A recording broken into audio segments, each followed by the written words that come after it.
freedom of speech, fundamental rights, freedom of conscience, academic freedom, freedom of press, and the right to listen. You're listening to So to Speak, the free speech podcast, brought to you by FIRE, the Foundation for Individual Rights in Education. No, we can send you a FIRE t-shirt for sure. I think I have the only blue one so far. I was worried, Greg, you might wear the red one, although you mostly wear the blue and the black one. I don't really like the red one. My coloring doesn't go well with red. I'm red Lee, so red looks weird on me. When I had hair, it was the color of your t-shirt. Blue? Let's get going. Welcome back to So to Speak, the free speech podcast, where every other week we take an uncensored look at the world of free expression through personal stories and candid conversations. I am, as always, your host, Nico Perino, joined by who has become essentially my co-host. He's appeared on so many episodes, and I think, Greg, you've been in maybe the last 2 or 3. I don't know. You've been in a lot recently. You were on the one with Jonathan Rausch, which we published 2 weeks ago. But welcome back again. Thanks. Yeah, thanks for having me. I really wanted to sit in on this one because I'm such a fan of this book. Yeah, and the book we're talking about today is Dangerous Ideas, A Brief History of Censorship in the West, From the Ancients to Fake News by Eric Berkowitz, who is our other guest on today's show. Eric, welcome onto the show. Thanks so much for having me. So you're based in San Francisco, and I have to be candid and admit, I know a lot about the free speech world. I know a lot of the writers and authors and thinkers in this space, but until I had been told about your book, I had never heard your name. So can you give us a little bit of background? Is this your first foray into free speech thinking and writing, or what got you interested in it? Oh my gosh, I've been interested in free speech from the beginning. My legal career has been mostly devoted to intellectual property and that kind of thing, but I left the law in the early 2000s and enrolled in journalism school and got a master's in journalism. And I was a curiosity because I was in my late 40s at that point. And where did you go for journalism school? I went to USC, to the Annenberg School, and got a master's. And so from that point forward, journalism, free speech, writing, has been central. In my legal career, it's interesting. My first case was a First Amendment case, and it had a huge effect on me, which was, I always thought when I was coming up at, free speech being a protection for lefties, for artists, for dissidents, radicals. But this was a case on behalf of a captain of the Alameda County Sheriff's Department, who, from my background, was on the other side. And the Alameda County Sheriff's Department, at least at that point, was still run by the people who had smashed the free speech movement in the early 60s, in the mid 60s, et cetera. But what this captain had done was work in the election against the incumbent sheriff, a guy named Sheriff Dyer, who really was like an old school, stomp him first and ask questions later cop. And he worked against that sheriff in the election and very quickly found himself in the night shift in the jail. He was demoted heavily for it, and he brought a case. We brought a case based on freedom of speech, being punished for his political beliefs. And we were a scrappy little law firm, and we were fighting against the law firm that pretty much controlled Alameda County. And the way they pitched the case is, this is an employment matter. Who cares? We can, ship these people any way we want. And we tried it as a free speech case and won big. And that told me that the First Amendment of free speech protects everybody, everybody. And it was actually became that much more important to me for that case. And so, how did I start to write the book? Well, I've written 2 books previously, long-term surveys of the intersection of sex and marriage and the law. And my publisher, my UK publisher, contacted me, and we were talking about, issues that were going on in Britain. And there was this suppression of what's called drill music, which was a very, very hardcore rap music in London from the streets. And those videos were getting suppressed all the time, and it was causing a big brouhaha. This is, I guess, back in 2018. My publisher and I realized the way this was being handled in the press, everyone seems to think that if censorship issues come up for the first time, whenever they arise, it's as if this has never happened. And it hit us both that there really hasn't been a book covering censorship and free speech on the long sweep. So to give people perspective. Now, I'm not a professor. I'm a lawyer. I'm a journalist. And we wanted to write it. There's, as you guys both know, vast literature for academics and for lawyers on the subject of free speech. Endless, but nothing for the smart trade audience. And so that's what we did. And I put my head down and I started reading, and I didn't look up for a couple of years. And I have to say clearly, I mean, I was so impressed by this book, and it was something that coming from you, that means a lot. Oh no, I appreciate that. I did my little bit of history of censorship during the Tudor dynasty back when I was in law school, and I did a little bit of academic work on that. But I was always kind of shocked that there wasn't a really good comprehensive book, and I was just, you got so much stuff in there. I mean, like how many years did this? I was super impressed by just how thorough it was and how many areas you covered. Well, this book is kind of like haiku in the sense that my American publisher, Beacon, which is they're just tremendous people. Beacon's great. Gave me a 100,000 word limit, all in. That includes titles, that includes footnotes, that includes everything. And footnotes. So, in the sense that haiku is 17 syllables, there was a lot that had to be left out. So, thank you for the comprehensive comment, because I kept on for 2 years. It was about a 2-year project, and I have a huge amount of energy. So, to keep it, and they weren't like 110,000 words; they were 100,000 words. It was it took a lot to pack it in. It reads like the work of a lifetime because it covers so much ground, and for me, like the ability to say something concisely is generally something that comes from knowing a lot more than you're letting on. Essentially, and that's one of the reasons why I love. Fool them again.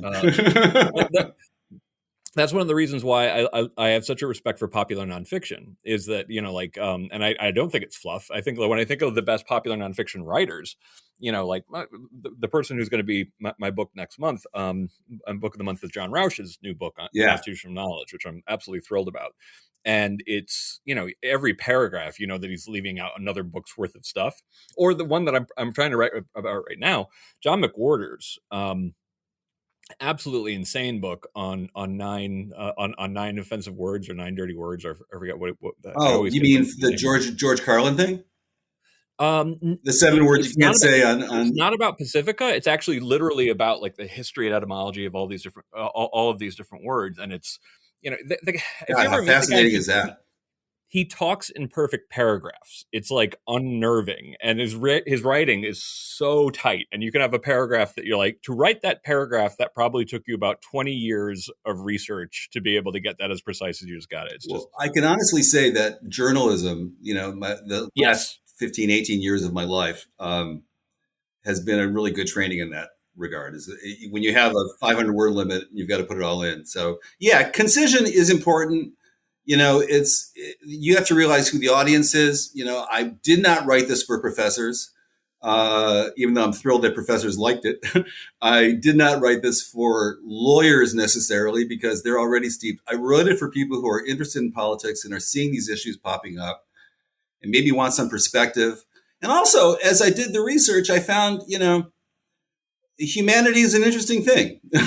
And the stories are interesting things, which goes to, one of your questions of why study censorship in the first place. Yeah. I wanted to ask about some of the themes, but sorry, I didn't actually write down questions, and I know that Nico. Well, before we get into the themes of the book, Greg, I wanted to ask Eric, because we had talked offline briefly, that the book, there was some stuff you wanted to put in the book that you weren't able to put in your book because of fear, not necessarily of censorship, but of a violent response on behalf of some readers. Yeah, this is an interesting story, and it brings it into perspective, I think, a lot. in one of the later chapters of the book, I was talking about Rushdie and satanic verses. And I didn't put that much into it in that particular story because that story's been told pretty heavily. But there's a writer in Britain named Kenan Malik, who I admire massively. And he wrote about it and about the sweep from the satanic verses imbroglio to the Danish cartoons imbroglio, and then on to Charlie Hebdo. He was talking about the fact that Rushdie won the battle. I mean, satanic verses was never taken off the shelves, at least in Britain. My God, it caused a lot of carnage, but it was never taken off the shelves. But Malik came up with a phrase, I wish I invented it, with the internalizing the fatwa, that in the years since the fatwa, we've started to pull punches. We've started to see offense of a group as something that is to be taken, if not seriously, to be taken to be taken seriously, and also to sculpt what we say. So whereas there was, at least from governments, huge support of Rushdie during that period, he was seen as kind of a martyr. And then when the Danish cartoons issue crept up in 2005, those are the cartoons that satirized the prophet and put him in, depicted him disrespectfully, let's put it like that. You know, governments began to speak out against that. Sweden began to censor websites containing that. And then on and on and on, we began to not stage art exhibits, not put on operas, so we're pulling punches. In that sense, Malik said we've internalized the fatwa. Well, in 2018, there was a case, and it blew my mind, in which there was an Austrian woman, a provocateur, no question, gave a seminar in which she called the prophet Muhammad a pedophile. Well, he did have a very, very young wife, but that was 1,400 years ago, and things were different. And so she slandered him. If you can slander someone who's been dead for 1,400 years, or if you can slander a public figure on the stature of the alleged prophet Muhammad, and she was charged criminally in Austria under a hate crime statute, and she challenged that, and it went up to the European Court of Human Rights, which is the court in Europe that hears these things, and they ruled against her. And they upheld the conviction, saying that she had been gratuitously offensive. I'm trying to find this. Yeah. She said that her words were gratuitously offensive, and that she had a duty not to be so when talking about objects of veneration. And what she said went beyond the permissible limits of an objective debate. That's what the highest court of Europe said in upholding a conviction. Well, I really criticized that. I thought that was an abominable decision. And what I said was that by that ruling, what I saw is they were really worried about retaliation of violence in response to that. And I said that the court, quote, internalized the fatwa for the entire EU. Well, my publisher in Britain, they're lovely people, they're brave people. It's a small publisher. They have a huge Arabic aspect to them. And they publish a lot of books in Arabic. And the woman who runs the place, who's a friend of mine, who I admire enormously, called me and she said, I can't do it. That line that you put in, it can't be. I said, why? And she said, well, I have a child. We've had bricks thrown through our window. We've had threats. This line, caving into the fear, internalize the fatwa, there might be retaliation. And this is a woman who's been telling me for 2 years, be brave, take a stand, and she is. She's an incredibly brave woman. The risks she's taken in life are many. But so she internalized the fatwa, essentially, making your point. Precisely. And the idea is to internalize the fatwa in this book. So my little book that I'm producing in my dungeon in San Francisco, I mean, I've never experienced that. I could be a First Amendment absolutist from the safety of my townhouse in San Francisco, but in London, it's a different thing. And I was being asked to self-censor, and I made the call that the people I care about are worth more than my absolutism. So we wrote around it and we softened the language. And the British edition has a different formulation of that. But it's interesting because even a book about censorship can itself be an inflammatory thing. And even me, I'm not a world famous person. Even this little book itself can become an issue. I unsurprisingly have a somewhat controversial view on the Muhammad cartoons. Was that I thought that every newspaper in the country should have reprinted them, not as a political statement. I want to be very clear about that. But that's what journalists do. Is that essentially? And when you see some of these, like definitely the famous one is the bomb and the turban one. You see a lot of them. They're literally just attempts to render someone who looks like they might have lived in Arabia in the 7th century. And I feel like people needed to see them to understand the news. And if that had actually taken advantage of one of the great forces of nature, the Streisand effect, I think that maybe it would have actually dissuaded, at least to some degree, some of the response when they realized every single time we actually put these in the news, these are going to be back in the news. Well, the cartoons were reprinted pretty heavily. A lot of newspapers did do that in Europe. Not in the U.S. Yeah, not in the U.S. The Philadelphia Inquirer Yeah. made news because it published it in its opinion section. And it made news precisely because it was one of the only publications to do so. But a lot of the news sites in the United States did not. There was a book about the cartoons. I'm sorry, there was a book about the cartoons published by Yale That didn't. about the issue. And at the last minute, Yale pulled the cartoons from a book about the cartoons. And to take absurdity one step further, index on censorship, kind of like fire. Yeah. Oh, no, we know and love them. Yeah. They took the cartoons out of their article, criticizing Yale for pulling the cartoons. So yeah, I had them on the website, by the way, when this came out, and there were times where I was just like, "Listen, it does freak me out." Like the idea of kind of like, "Am I putting some of my own staff at risk by doing this?" And it was, I definitely get it. And how we actually handle that, because it's just one of these things where the idea that we can have free speech, but you can't blaspheme. It's kind of like, but what that's not a tiny carve out. Like historically, that was kind of like the whole kit and caboodle. A lot of free speech thinking came from the idea that you can't, you should be allowed to be a heterodox thinker, and often it was framed in terms of religion. Well, yeah, I mean that's the opening of the 10 Commandments. Yeah. Well, it's the most important question. It's where did we come from? How did we get here? And the extent you can't criticize others' theories of how we got here and why we're here is, as Greg said, to kind of throw away a lot of human history and the reasons that we want to have those sorts of debates and discussion. But and I want to make a quick pitch because I love pitching books that I like. Tyranny of Silence is a quite impressive book. Okay. By Fleming Rose.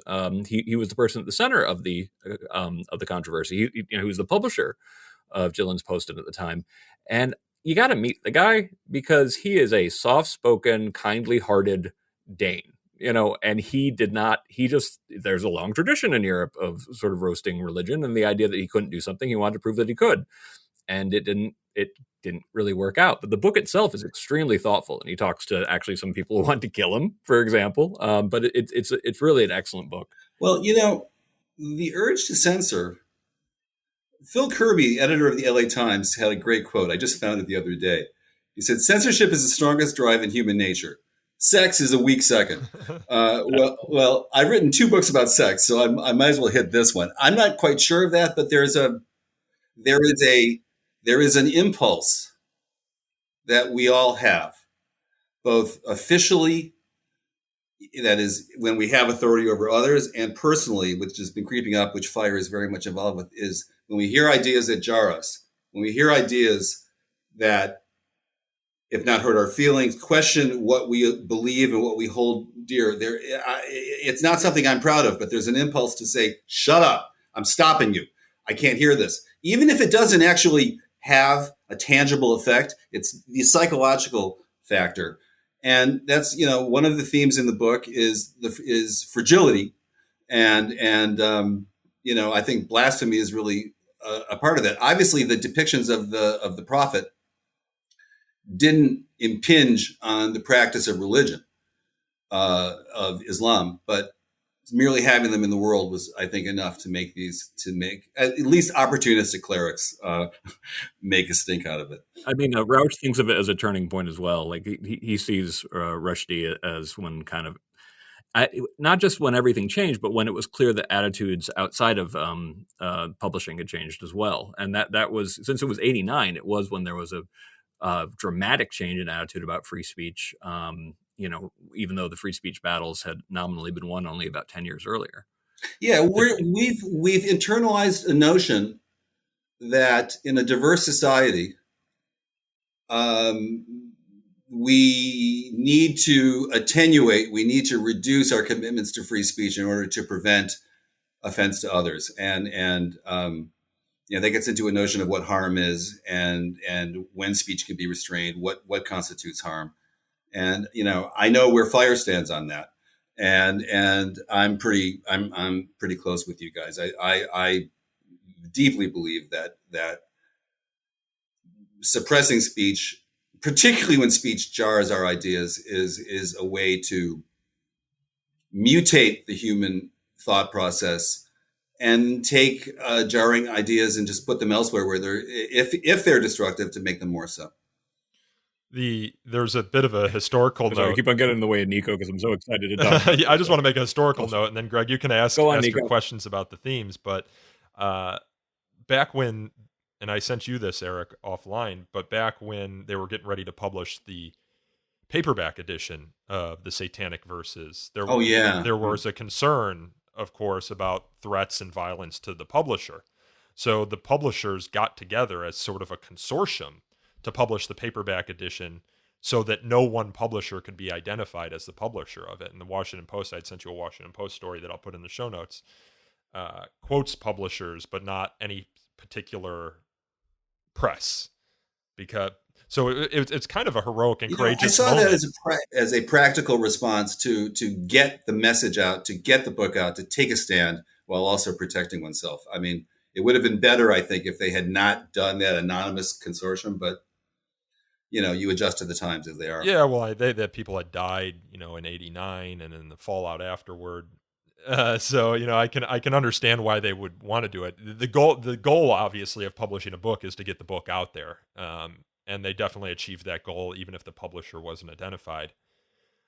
But let's go a little bit further back in history. Greg, you want to lead with your question about the themes? Well, yeah, absolutely. There were two that I had particular fun with, partially because one's a hobby horse of mine, of course, which is not surprising. But talk to me about censorship and economic class. Sure. Well, let me find this little business here. Class, if we take, it's not just economic class, it's also social class. That censorship is as much a question of channeling information as much as it is of suppressing it.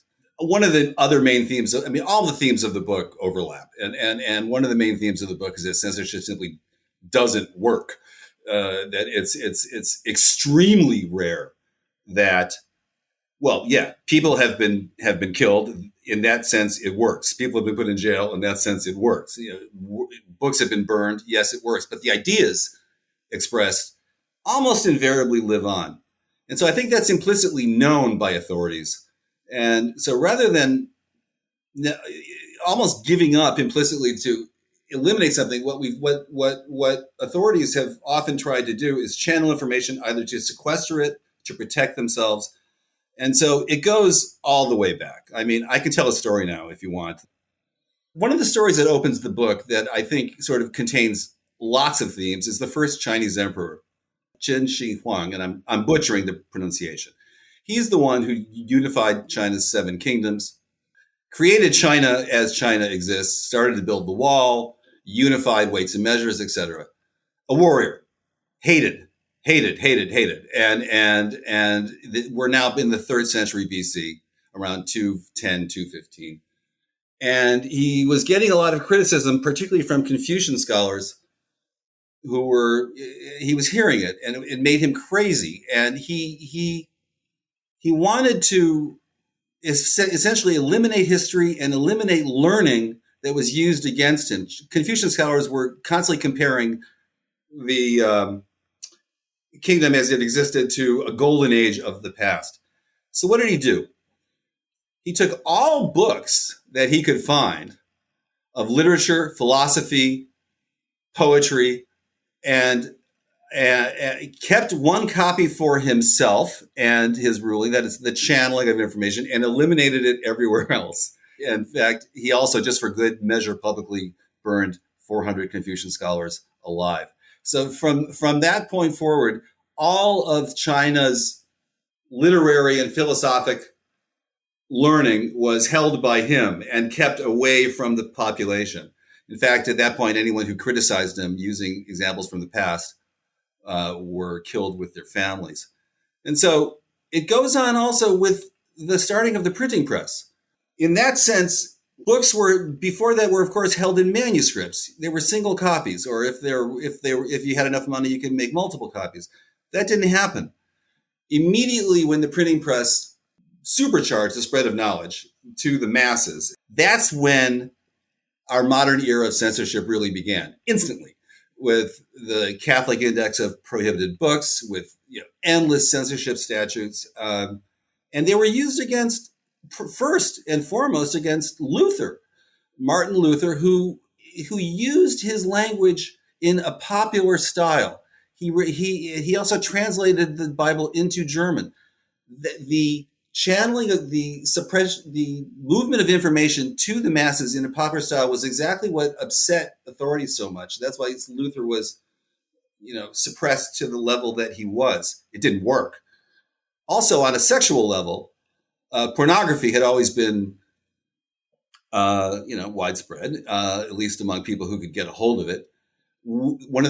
Of course, every new technology is used in a sexual way almost first. And one of the first works to be suppressed was some pretty hardcore stuff coming out of the Vatican itself. A guy named Pietro Aretino found some beautiful, beautiful woodcuts by a guy named Marco Raimondi, who was a Vatican artist, reprinted them with language that wasn't highbrow. There was a lot of pornography and flowery language, and that instantly, they were called Aretino's postures, became sort of like, let's call it the deep throat, the instantly widely available hardcore pornography available to the masses, addressed to the masses.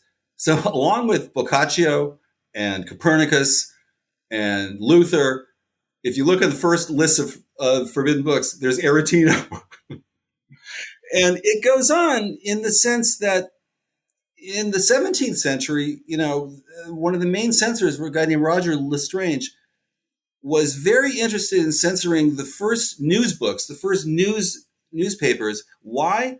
Because in his words, they make the multitude too familiar with the actions of their superiors. Keep the information of government in government, keep it away from people. And his main target was, quote, the papers who speak plain and strike home to the capacity of the multitude. In that sense, we don't want the multitude informed. We want to keep the information to ourselves. Blackstone, the great William Blackstone, the one who pretty much codified British law in the 18th century, was right on board with that, holding that natural liberties are fine and good, but they're wild and savage, and that people need to learn due subordination of rank. That's his language, so that they'll give due respect and obedience to their superiors. He embraced seditious libel, which was the doctrine that said that anything that criticized or impugned authority was to be suppressed, even, let's say, especially if it's true.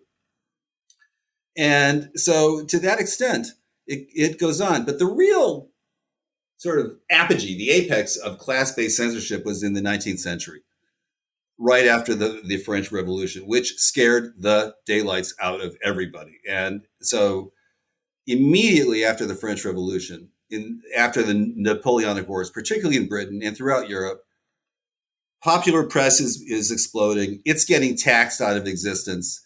People are getting hounded. There's a fear of the working class. There's a fear of the working and laboring class, and the response is not to give the working and laboring class rights or material wealth. It's to suppress information that might make them agitated. And we can talk about that. I think we're going to talk about Age of Reason and the others later. How much did Marx have to do with that, though, in the 19th century? I mean, I know you say it comes... Karl Marx? Yeah. And just class consciousness. Well, Karl Marx was very much a part of it. I mean, he was his writing, coming after the 1848 revolutions was, very much suppressed. There is something kind of funny about it, though. His seminal work, Das Kapital, was found by the Russian censors to be too obtuse, too incomprehensible, too dense. It wasn't worth censoring. So they allowed Das Kapital to be imported into Russian, in German, and to be translated into Russian. One of the key mistakes. But it really goes on. In the 19th century, there was this obsession to not portray the ruling class in any kind of a negative way. The idea is so that the same plays, if they show authorities in a bad light, could be allowed when shown in theaters for catering to the middle class, but not allowed when shown to the poor class. Tolstoy, some of his stories were allowed in fat, expensive books, but not in little pamphlets. The play King Lear had to be rewritten in Austria in 1826. For our viewers who most know what King Lear is, it's a Shakespearean play. There's a king. He tries to give his property to his daughters. Mayhem ensues. He goes crazy. He dies abject and screwed up. Shakespeare's going to rise from his grave and kill me now. But the play had to be rewritten so that the king didn't die in the end in Austria, because no one wanted the kings to be shown in that regard. And also, I think it shows in sex as well. I mean, sex is I've written these books, so it's on my mind. But there was a book in England called The Fruits of Philosophy, kind of a stupid little book. It's a marriage manual, which is a sex manual, which you go further, a way to have sex without producing babies. It's a birth control manual. It had been around for decades and decades and decades in the 19th century in England. Expensive. These two people, Annie Besant and George Bredlaw, who were radicals, put it out cheap. And as soon as they put it out in a cheap edition, they were put on trial for obscenity. And the same book, which was acceptable for the ruling class, all of a sudden became filthy. And they were put on trial and they lost. It was eventually overturned on a technicality. But Annie Besant, who said in trial, isn't it wrong to make information available, not to make information available to the poor, which had been available to the rich for so long? And the judge said, no, it's not. Well, she ended up winning the case, but she lost her child. She was found to be an unfit mother. And so, was the book eventually allowed? Well, yeah. Was there a price to be paid? Yes, as well. And so the class dynamics, just keep on coming up. Do we see any of those class dynamics in today's, censorship justifications? You think about a lot of the justifications or the topics in which historically leaders have sought to censor: good government, blasphemy, morals, obscenity, challenges to wealth and privilege, just like you were talking about, war. But maybe technology has just become so cheap and prevalent that it's almost impossible to keep information from the masses in that sense, in the sense that you would censor it for some. I've thought about that. Yeah. Is it just impossible now, basically, is part of the question? Well, let's just take let me give one more historical allusion. Madame Bovary in 1857 was put on trial for obscenity, and the reason given, and people weren't shy about it. What they said is, this is a novel. Women read novels. This is a novel. That was the market. Women are weak. Women are frail. This is a novel about adultery.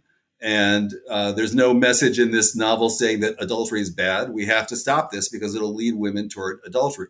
Men can read this, but if it's women, no. In the current era, I think if we get into a discussion about cancel culture and about mobs, no, I don't think there is as much class-based censorship now. Because speech is so much harder to control. In fact, I think Yes. I actually disagree on this. Good. And it's partially my perspective on what's going on in higher education. Yeah. Coming from a different economic class than a lot of the people that I went to school with. Yeah. I was bringing this up all the damn time. Stanford Law School is a lot of people who don't know that they sound like Victorians sometimes, and they really don't, because there's they're super like, let's talk about talking about sex and all this kind of like almost like show kind of and like just like the Victorians, they have some of these things that they want to show that they're actually sophisticated. But when it came to the rules for how you talked, and a lot of times I was kind of like, okay, you don't like poor people. It was something that I brought up a lot, and I was really obnoxious about it. But I came from working with inner city high school kids in the Southeast in DC in the 90s. And when I heard all the rules for the way people talk, I'm like, have you ever talked to a kid from the Southeast? Have you ever talked to, and I mean, white and black alike? Because it just seemed like the prim and properness was, they would deny it to their dying word that it was classist, but it basically thought that the way the American upper class talks, it's just the way people talk.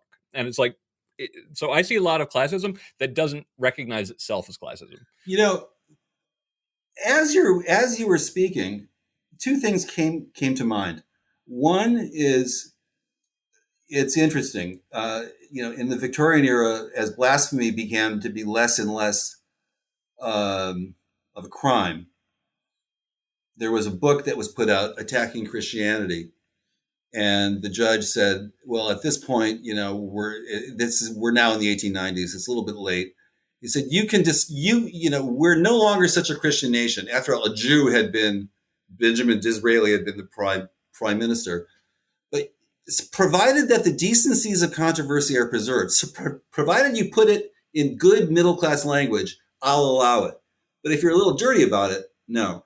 In this case, based on what you're saying, something just popped into my mind. We're now in a situation where the real arbiters of speech are the social media platforms. That's where the action is. And we can talk about this because I think it's fascinating, because they've now created sort of a pan-national, pan-legal framework where they will import speech restrictions from Europe, apply them to us heavily through their terms of service. And, Europe, they're much more against hate speech. But what they've done is put in a lot of automatic commands, algorithms to filter out speech that they don't want. And there's study after study after study showing that tends to hit the kind of English spoken by African Americans much, much more heavily. And working class Brits. Yeah, working class Brits. That's why I was reaching back to the 19th century, and also people who maybe aren't leading seminars at Stanford Law School. So yes, there are implicit and explicit filters of speech and manner, particularly of the lower classes, that are now becoming hard baked into our speech system. But at the same time, through the internet, a lot of people from the lower classes have found a voice, particularly a voice together, that they've never had before. Yeah. For good or ill. Yeah. Well, Greg had to step away, and that's fine. We can keep rolling without him until he comes back. I think he had to take a call. That's fine. I wanted to ask you. Happy to.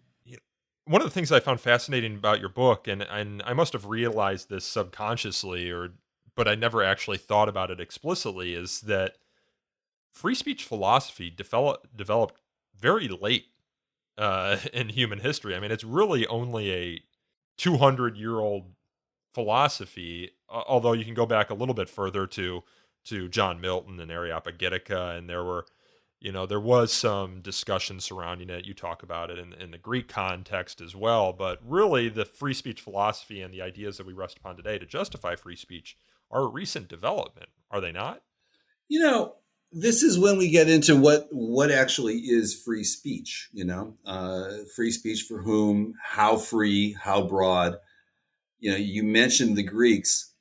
Athens was a remarkable place it really was in a lot of ways. And, Pericles, in the famous speech that he gave, his funeral oration, which is in Thucydides, made the point that Athenian democracy was built on free discussion, that you can, in Athens, raise your voice against any citizen can raise his not hers voice and make their feelings known and effectively speak truth to power and not really be penalized at that. Of course, that was class-based. I forgot to mention that because 70% of the Athenian population didn't count.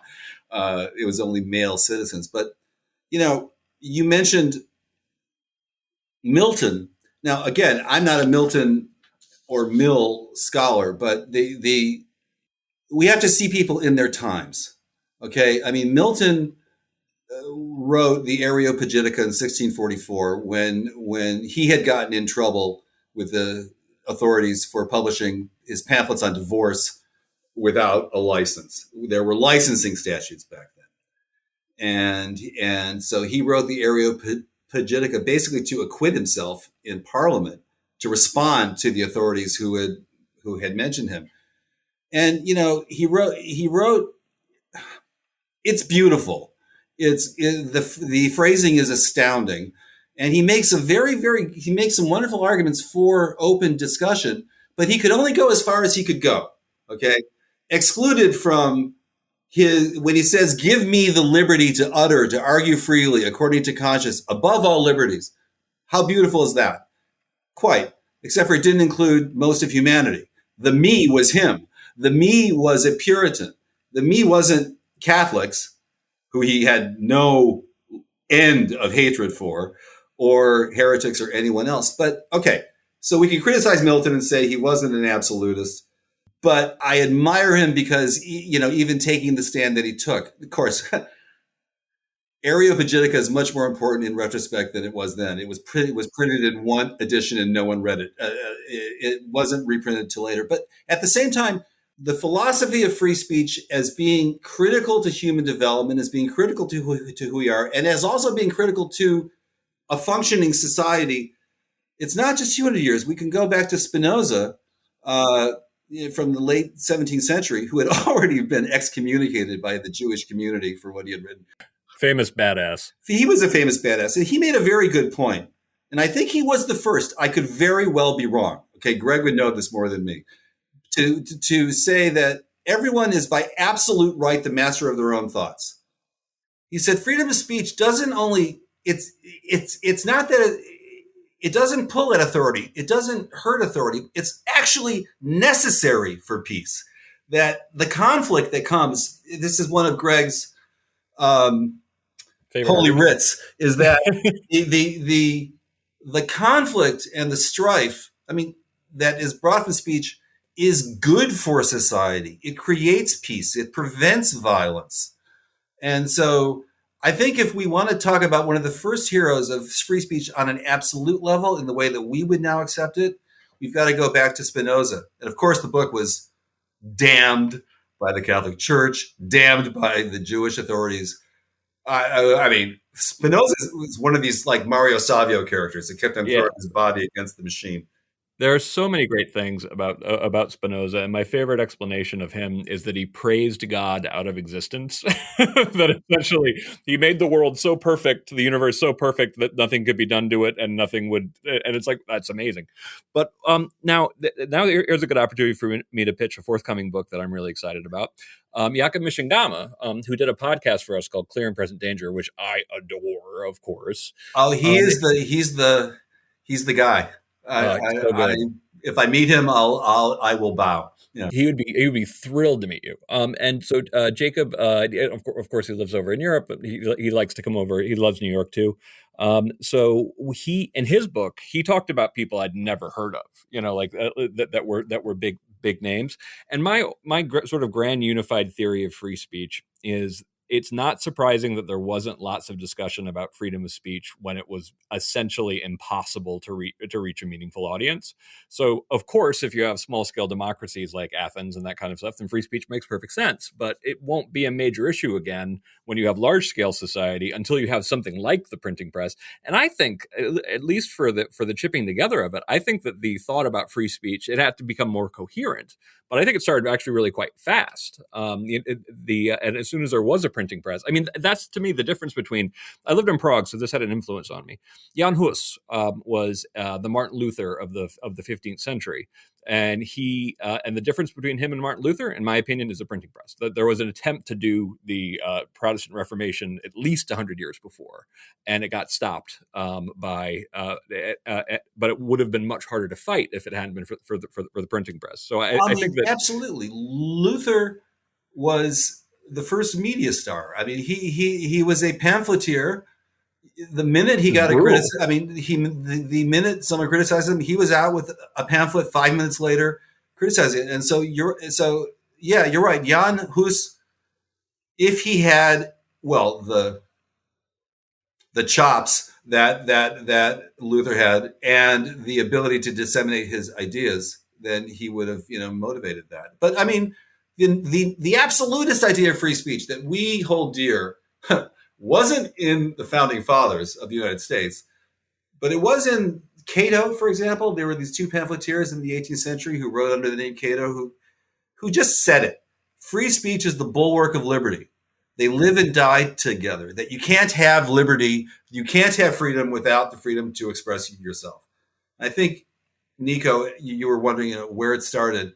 On the level that we understand it, on the level that we embrace it, it was written by they have other names, but it's called Cato, and their pamphlets were really piled up on every tavern table in London, beer rings. I mean, that was the pop. They wrote in the popular style. The John Stuart Mill, you take him a little bit to task in your book. He's not so much the free speech absolutist or perfectionist that he's regarded as today. He had his shortcomings as well, just like John Milton.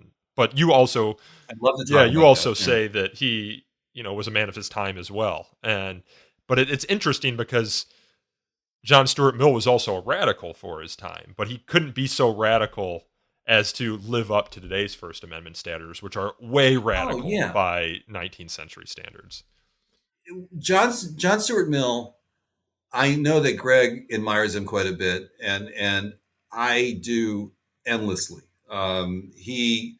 He was a synthesizer. He took all the ideas that we were just talking about, particularly Locke. We can leave him behind, but that he synthesized ideas. He looked around. He saw the rising ruling class. He realized that England was never going back to the elitist society that it had been in his childhood. And I mean, we could be quoting John Mill till 6 tonight. I mean, his basic point is that any restriction on speech is an assumption of infallibility by a government, and that's a falsehood, and that, we should value all ideas, even the crazy ones, even the nutcase ones, the guy screaming like a madman on the corner, because what that person might be saying might be true, and the rest of us might have it wrong. And so by squelching one opinion, you squelch them all. All of that I absorb, all of that I value, all of that I think is right on. What was wrong with John Stuart Mill? Again, we have to view him in context. You can't view people by today's standards. One, his point that we should only restrict human liberty and speech to the extent that it causes others harm. Okay. Or harm to society. He didn't really define harm very well. He only had one example, which would be sort of like a Brandenburg example of a person calling up a mob against someone else. It was almost like the Brandenburg, the imminent harm, causing a riot thing. But people have used that idea, the notion of harm. I think he could have gone a little bit further to talk about what it was, because his ideas have been used now to justify speech that causes emotional harm or offense. So that was a little bit vague, but his main problem that I have with him is all of these wonderful soaring ideas only applied to Britain, only applied to mature capitalist societies. And what he said, and it's kind of astounding, I mean, is that everything that he said can only apply to advanced societies, not to what and I've got the phrase here, not to those backward states of society in which the race that is humanity itself may be considered in its nonage. What does that word mean? It's babyhood. It's unformed state. Despotism for them is legitimate. so they can learn, so they could grow. Benevolent despotism. So how on page 1, he's talking about all these wonderful opening of speech, but not. And so that was a justification of the British colonial system. Well, he worked within it, right? A member of parliament was not going to go so far. He worked at the East India Company, and so did his dad, right? Yeah, so he wasn't kidding. He was part of the system. And he was also in parliament. And so yeah. what the three of us would see as critical tenets for free speech in society, we've just talked about class, has to apply to everyone, or it simply doesn't matter. When you have speech, if we want to go back to Athens and say 1/3 of society has free speech, but the rest can just suck it up. The way that Mill, again, if Mill was sitting next to me, I would give him a hard time, but I would still pour him a drink. I mean, in his time, he was a remarkable thinker, and he was read. And my test is was it better than what came before? In terms of smaller incremental, liberalism. And I think some of these are actually really, really big leaps. But yeah, you will be disappointed if you judge things by current standards. And this was I managed to do a debate with someone I consider a friend now, Stanley Fish, and he's we disagree on so much stuff, but he's a lovely man, and I really enjoy arguing with him. But he pulls out the whole sort of like Catholic thing against Milton. And it's like, listen, like I try to at least understand things in their context. It's like this had been a bloody, ruthless war. They were sending over spies to actually murder the queen and king and this had been their equivalent of like a nonstop battle with the Nazis. So like the idea that he wasn't ready, maybe he actually wanted to say that Catholics should have free speech too, but there's no way he felt like he wouldn't be hanged or arrested if he said that. So like, but judging it entirely by the standards today, sometimes I think is we have that repeatedly, and this again is your line of work, when books like Huckleberry Finn, which were censored widely for their anti-slavery messages when it came out, that book came out in 1885, is now coming under fire on campuses repeatedly because of the use of the N-word, and it makes people uncomfortable. So we need to learn to study literature and ideas in terms of their time so we can understand them. That was a radical book. It was a book that questioned slavery, that used satire and used, remarkable imagery to question it. That's how you view the book. Yeah. I've been talking a little bit about just the idea of, I try to like bring up kind of old fashioned. I'm working right now on something where I'm trying to like interview liberals circa 1983 and see what they make of the current culture, because that's kind of what I feel like a lot of times. And the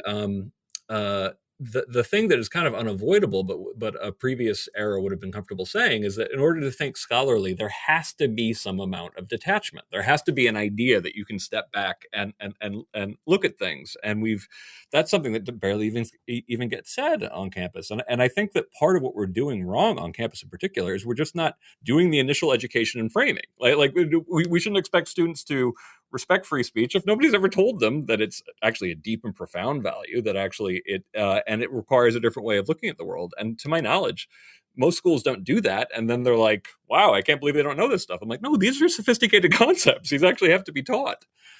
Yeah. I mean, what somehow, and I don't think any of us could really explain it. Free speech, why have it?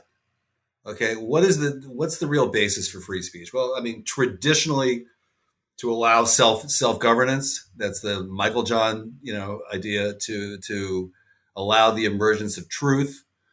And also, and this is a more recent concept, to allow people to develop personally, to allow people to develop their personal selves, and that only by expressing yourself can you express yourself. I mean, excuse me, only by expressing yourself can you develop your faculties.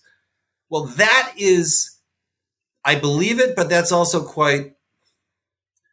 it's a problem in a sense, because that personalizes speech to the extent that my personal development, me in the larger sense, is critical. So when I hear speech that scares me or that jars me or that hurts me, and I'm not trained, as you said, to understand that jarring speech is part of what's good for society, I want to stop it. And so this gets back to what we were saying at the beginning, that we haven't been trained enough, maybe because we're too comfortable. We've been raised in a pretty much the apex of free speech in human history is the United States since the Sullivan case, since 1964. It's never been like this. And so we take that for granted, and we don't really understand that free speech is not only necessary for our own personal development, but for the good of society. And so that means that when you study the N-word in a law school class, as said in cases, or you study Huckleberry Finn, or you're reading the racist speech, that's not to read it, to learn it, doesn't mean to approve it. You have to tolerate it. You could hate it and tolerate it at the same time. That is a very hard concept to metabolize. Well, that reminds me, there's another book I'm going to pitch. Damon Root's book on Frederick Douglass was such a joy to read. Not read books? I mean, how do you plow through all these books? I listen to them while I'm doing other stuff. I either do audiobooks or I turn them into, and I walk a lot. I have one defining characteristics is you'll see me wandering around Washington D.C. like kind of all the time. And one thing that made me actually kind of delighted, and I wasn't expecting to really enjoy this as much, is watching John C. Calhoun just reject liberalism. He rejects the founding fathers. He rejects John Locke because he's being intellectually honest to a degree, because he wants to defend slavery. And the fact that he actually has to outright say, I reject Locke, I reject the founders, I reject all. And it's like the Wait, idea. You were talking about the South Carolina senator who became John C. Calhoun. Yeah. He's like one of my. I love that guy. I love him because I hate him. I mean, he's a horror show, but he's being intellectually honest. Like that essentially. And I think that people need to know the fact that he thought liberalism correctly was the enemy of slavery, so he rejected it all. And it's a really good book. I mentioned Calhoun in the hate speech section of Dangerous Ideas. That's right. Because I was trying, I don't know how successful I was, but I was trying to find the roots of the concept of hate speech, at least in the United States. And going back to the 1830s, there was this ocean of abolitionist literature pouring down from the North to the South. And the Southern authorities weren't happy about that. And they made big, this is in the book, made big efforts to, well, first they barred it in the South. So First Amendment be damned. They just barred it. But they also tried to get the northern states to bar it. And the northern states refused. But they did manage to squelch abolitionist literature in Congress for 7 or 8 years. But Calhoun, who was one of the leaders of this movement, he said it hurt his feelings. Yes. He said that abolitionist literature made him feel bad. And that other slave owners, such as himself, shouldn't have to hear this stuff because they were called, evil. And how do you own other human beings? And that's where I start my American discussion of hate speech. Or offensive speech. I think Calhoun was, as you said, he didn't hide what he was saying. But yeah. And I think I read about that the first time in Michael Kent Curtis's That's where I got it. Yeah. Privilege, which is just such a fantastic book that I pitch all the time. We should get him on the show too. Curtis really waded through a lot of congressional records, and I mean, I don't want his life when he was doing that. But what he came out was thank you. What he came out with was an extremely coherent story on how human ideas, on how ideas affect us emotionally and what we do about it, and how we look to the law to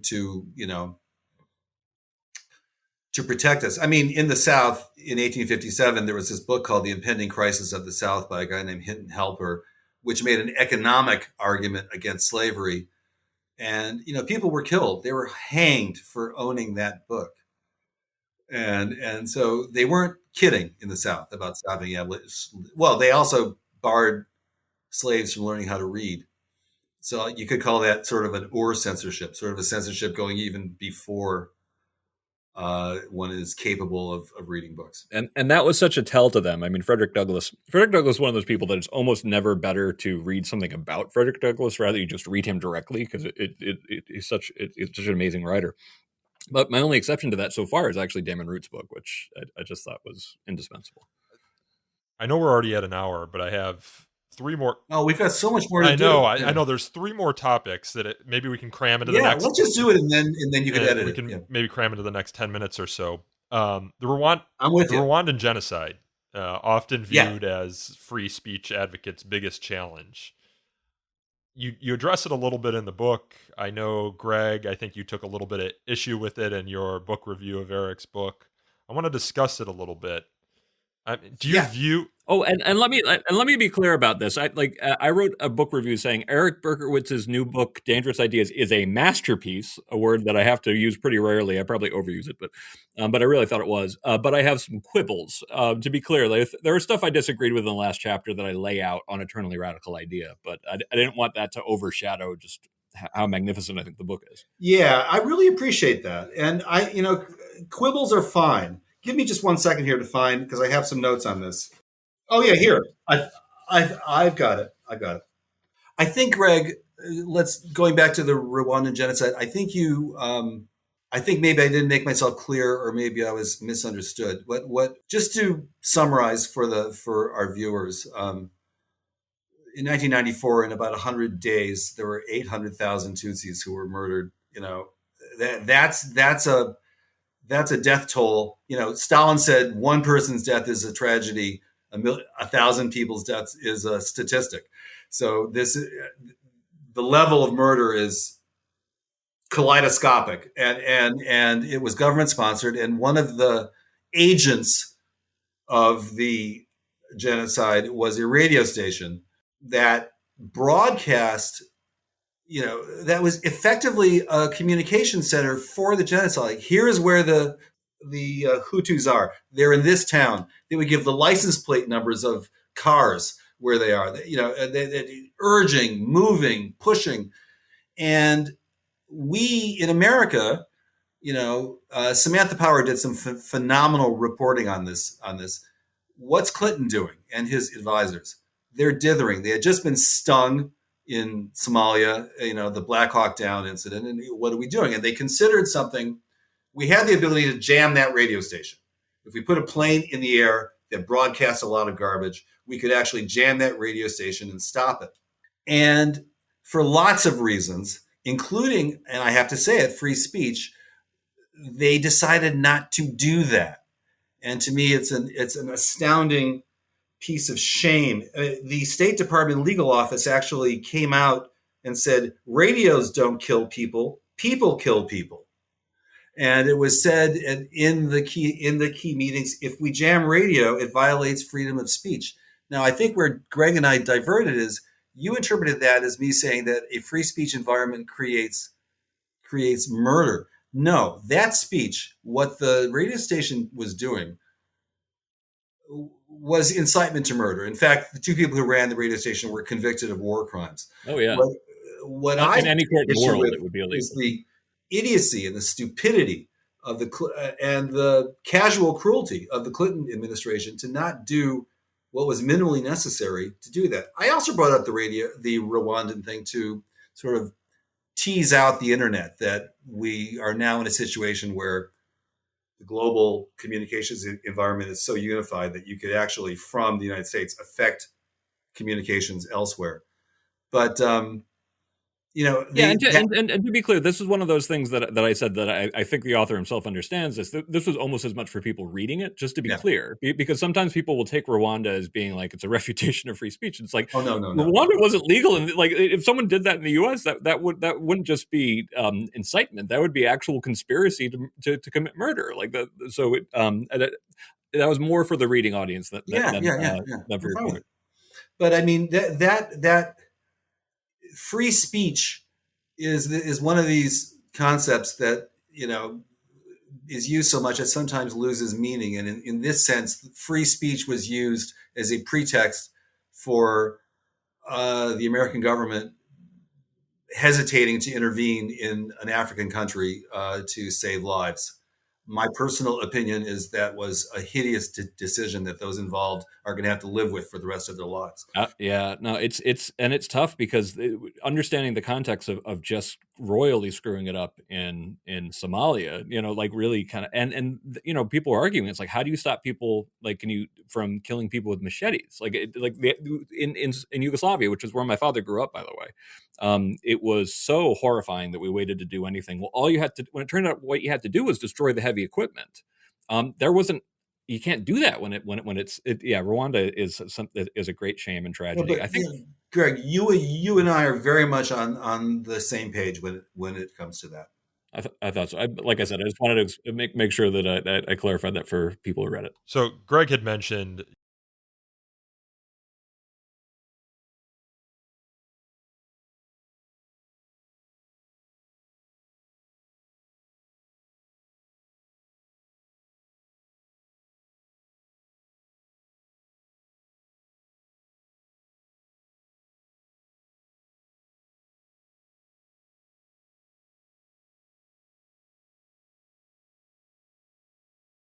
I asked this question on a previous podcast. I asked anyone, is there any like major movie that's been made about China and its cultural revolution? And I got good luck with that. I got one reader who maybe Disney could do it. I got one reader who sent me a movie, and I might be able to pull it up here on one of my to-do lists. But I mean, China is the market. If you have, Tom Cruise was wearing a shoulder patch in a movie that had Taiwan on it, and the studio took it off. I mean, Hollywood will never make a movie about the Cultural Revolution. Well, there was one in the 90s, and it was called To Live. If the listener who sent that to me is, but you can't find it anywhere. I tried to find it. I was like, I'd spend $15 to buy it, and you can't. And there are really no books written about it for popular consumption. Like it was just a purging of dissent, of unorthodoxy, of anything. And us free speech advocates, speaking candidly here, I know very little about it. So reading your book and your discussion of it in the introduction, even though it's not part of the West, I mean, it elucidates a lot of the points, or brings out a lot of the points that you seek to make in the book. So can you talk a little bit about why you included it? That was the first anecdote in the book. Yeah. That was the first, that's the first anecdote in the introduction. And I was wondering, since the book, I had to, Jacob took a broader view. I was focused on the world that we live in, the West, but I used China and the Cultural Revolution because, like the first Chinese emperor, it's all rolled into one. I mean, the Cultural Revolution is not only censorship on a fully insane level.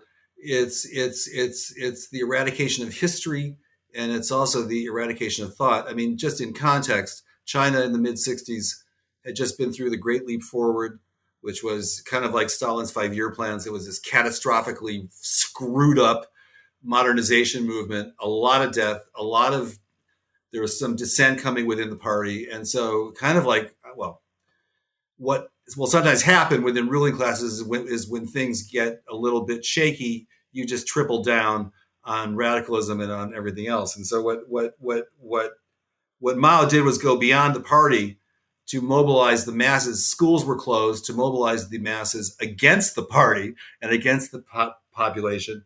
And the targets were, this is brilliant in its craziness, were what Mao called the four olds. Okay? Old ideas, old culture, old customs, and old habits. Tell me something that's not included in that. And so what he wanted was a full cleansing, or let's say eradicating of any kind of society, to be rebuilt on his model. So that is when the moves against Tibetan Buddhism went into hyperdrive. Temples were turned into latrines. Monks had to wipe their behinds with their holy books. It just goes on. Confucianism. And also, pigtails were outlawed. Family photos. The Red Guards would come into houses and grab family photos because it showed a dual loyalty. You could only have pictures of Mao. It went on and on and on. And so what I wanted to draw from that was, one, the parallel to the first Chinese emperor, but also the notion that censorship is broader than just the elimination of one or another piece of writing, but it's also can be used to remake society. There's one thing that I found in preparation for this that I thought was just amazing when it comes to censorship, particularly as it turns to literature. Mao his goal was no less than actually eradicating creative impulses on the part of writers, and leave writers and artists solely like as raw material to produce work for the state. And here's a quote that he had from 1967, which is now where the Cultural Revolution is, let's say it's in third gear, heading into fourth. He says, "Will not Marxism destroy any creative impulses?" Marxism being him. It will.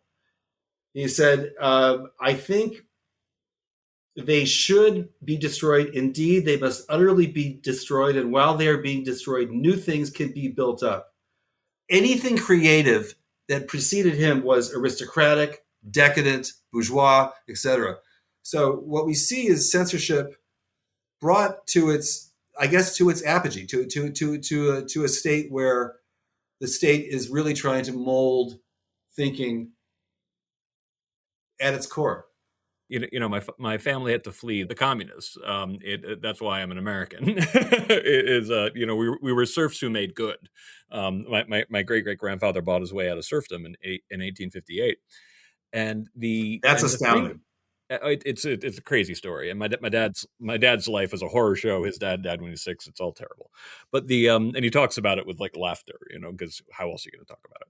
But the thing that when I would end up with arguments about sort of communism, for example, when I finally got people who had a little bit of a soft spot for it, the thing that I kept on bringing up to them was like, well, one, the environmental damage of the Soviets, it sometimes would persuade them, which I thought was nuts to have to make that argument. But just pointing out, it doesn't deal with any sense of diversity, any sense of moral diversity. And your point on creativity goes even farther. That essentially it's equally plausible to say, if you're going to receive a paycheck for 40 days, for 40 hours of work, that it's equally moral to say I should spend that time with my family. I'll take it and do something else with it. It has to always be something where it is presumed that your primary morality matches that of the state or is to the state itself, and therefore can't deal with actual diversity. I know we don't have much time, but I have something to add to that, which I think is really significant, which is my hero, George Orwell, wrote, if I could plug one thing, you've plugged a bunch of books, but if I could plug one thing, it's his essay called The Prevention of Literature, which he wrote right after the war. And it's pretty much perfect. And it anticipates 1984, which he wrote a couple years later, right before he died. And so he was kind of working out his ideas. And he was in a post-war environment where he was a lefty, but he was at constant battle with the communists in England, who refused and would pretty much excommunicate anybody who criticized Stalin. That as news was coming in as just how bad Stalin was, that couldn't be said amongst communists in England, and he really took issue with that, and so the idea of censorship not only being a state thing, but also being a doctrinaire thing amongst the same groups is critical. And doctrinaire was the original meaning of political correctness. I remember saying this like on Twitter, and someone being like, "That's a ridiculous revised." I'm like, actually, it's kind of more the original one, like that. Anyway. Well, Mill anticipated all this. I mean, Mill talked about the tyranny of the majority. Absolutely. What's even worse than censorship by a government is pressure from and when he said the majority, he didn't mean the majority, he meant the loudest minority, whoever, can make the most noise. And that is, in his mind, worse than government censorship because it hits you deeper. It changes your thinking. And that Mill, if he was alive today, would be on college campuses fighting for what FIRE is doing. Because what we're seeing is the tyranny of loud groups saying, this professor should be silenced. This student should be censured. This Stanford law student who just criticized the Federalist Society shouldn't graduate. I mean, that's exactly what Mill was talking about. That's precisely what he was talking about. And whereas there is less censorship, I think, by the government now because we've achieved so much, there's a lot more censorship coming, let's call it sideways, from our peers and also from social media platforms. Yeah, and that's when you talk about the unique era that we grew up or came up. I always have to point out that we were at this peculiar, wonderful moment in human history when both free speech law and free speech culture actually we had both of those things, and I think the law is still very strong, but you lose sight of the cultural aspect because it's hard to maintain a free speech culture. I'll never I've explained this to a lot of people. In Brandenburg versus Ohio, what year was that? That was in the 60s? I think, 69. 69. 69, Okay, so yeah. Brandenburg versus Ohio, for our viewers, had to do with a Klan meeting and a guy calling for revengeance against Jews. Revengeance. And blacks. And, it was awful. And he was put on trial, and he won in one of the, maybe let's say 3 or 4 key Supreme Court decisions ever, which basically said that unless what you're doing is imminently, that is now, going to cause a riot, it can be legal. And that decision was voted for. Thurgood Marshall, the first African American justice and a giant of free speech, came in on the majority of that, voting for the rights of someone calling for his own death. And I've explained that to my children who are intelligent, and I've explained that to a lot of people. And that little fact that someone could have that scope, that commitment, knowing that when you outlaw speech, when you manage speech, you're not just managing speech against that you hate. You're going to eventually the speech is going to hit the speech that you love. You can't have rules governing speech because they're always turned in the wrong direction. Well, I think we're going to leave it there. We could keep going. I know I've got more questions or topics that I want to address with you, Eric, but I think an hour and 20 minutes is enough for now. I want to thank you for. I love you guys. Yeah, I appreciate it, and I want to thank you. I'm looking forward to meeting you. I love San Francisco. Yeah, you're coming soon, aren't you? Possibly in the fall. I'm trying to figure out a shoulder surgery, which is kind of lame, but hopefully in the fall. Well, I really want to express my gratitude for coming on this podcast because you guys know what you're talking about, and this is great. Oh, well, thank you for writing a book. I was so delighted, and I nearly, to be honest, Eric, I nearly didn't read it because I was swamped, and I started reading it. I'm like, this is great. So I'll be reading it multiple times, and I really do think like the ability to boil down that much wonderful history that concisely is a unique gift. Thank you. And then not only just put it on the page, but also share it, contemporaneously as well, just in conversation is impressive. Your recall is impressive. So for our listeners, the book is Dangerous Ideas, A Brief History of Censorship in the West. 2 thumbs up. From the Ancients to Fake News. It's out right now. It can be purchased. I'll have a link to it in the show's notes. I'll thank you all again for listening. This podcast is hosted, produced, and recorded by me, Nico Perino, and edited by Aaron Reese. You can learn more about So to Speak by following us on Twitter at twitter.com/freespeechtalk or by liking us on Facebook at facebook.com/so to speak podcast. We take feedback at so to speak at thefire.org. So if you happen to know about a major Hollywood movie about the Cultural Revolution, send it an email to me there. Also, any good book about the Cultural Revolution, I'll take that. And if you enjoyed this episode, please consider leaving us a review on Apple Podcasts, Google Play. That's how we get new listeners to the show. So thanks again for listening. Catch you next time.